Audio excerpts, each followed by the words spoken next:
ओम श्री गणेशाय नमः। ओम नमः शिवाय। नमस्कार प्रिय भक्तगणों, आज ज्योतिया व्रत का नहाय खाए है, तो सबसे पहले आप सभी को ज्योतिया व्रत की नहाय खाए की हार्दिक शुभकामनाएं। अश्विन मास के कृष्ण पक्ष की अष्टमी तिथि को ज्योतपुत्री का व्रत रखने की परंपरा है। इसे ज्योतिया या जीतिया व्रत भी कहा जाता है।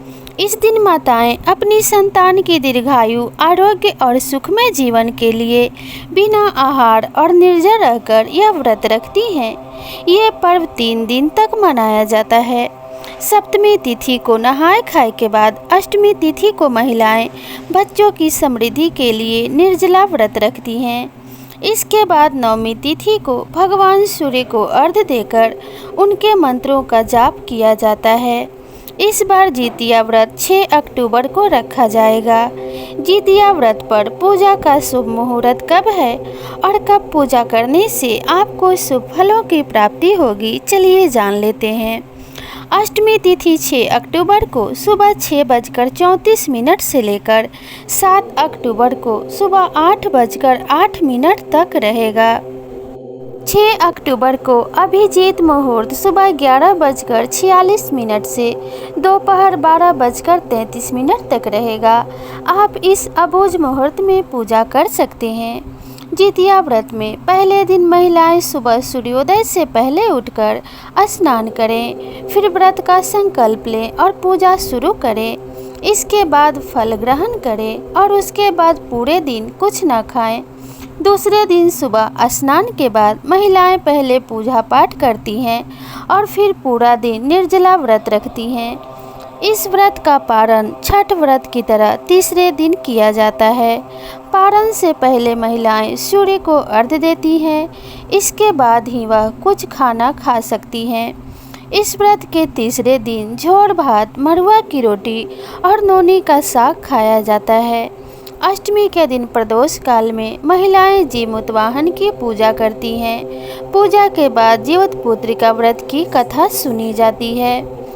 जीवतिया व्रत का प्रारंभ कैसे हुआ और इस व्रत को क्यों शुरू किया गया, चलिए जानते हैं। महाभारत युद्ध में पिता की मौत से नाराज अश्वत्थामा ने 5 लोगों को पांडव समझकर मार डाला। कहते हैं कि सभी द्रौपदी के 5 संतानें थीं।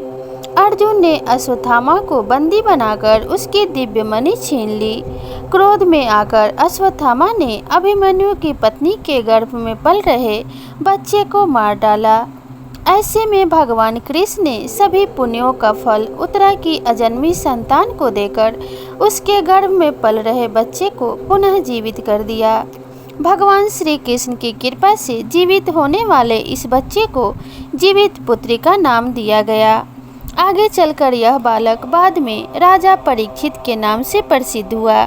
तभी से संतान की लंबी आयु और मंगल कामना के लिए हर साल जीवतिया व्रत रखने की परंपरा को निभाया जाता है। जीतिया व्रत कठिन व्रतों में से एक है।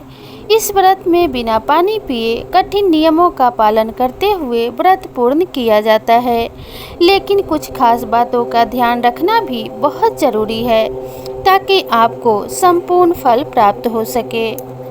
जीवतिया व्रत को करने वाली महिलाओं को किन बातों का ध्यान रखना चाहिए और क्या सावधानियां बरतनी चाहिए, चलिए जानते हैं। जीवतिया व्रत में लहसुन, प्याज और मांसाहार का सेवन वर्जित माना गया है। व्रत के दौरान मन, वचन और कर्म की शुद्धता आवश्यक है। गर्भवती महिलाओं को यह व्रत न रखकर सिर्फ पूजा कर लें तो बेहतर होगा। जिन महिलाओं को गंभीर स्वास्थ्य समस्याएं हैं, उन्हें भी यह व्रत नहीं रखना चाहिए। इन सभी बातों का ध्यान रखकर अगर आप जीवतिया व्रत करती हैं तो आपको विशिष्ट फलों की प्राप्ति होगी एवं जीवतिया से आपके संतानों की रक्षा होगी एवं उन्हें सुख, समृद्धि और दीर्घायु की प्राप्ति होगी। तो इन सभी बातों का ध्यान रख के जीवतिया व्रत अवश्य करें।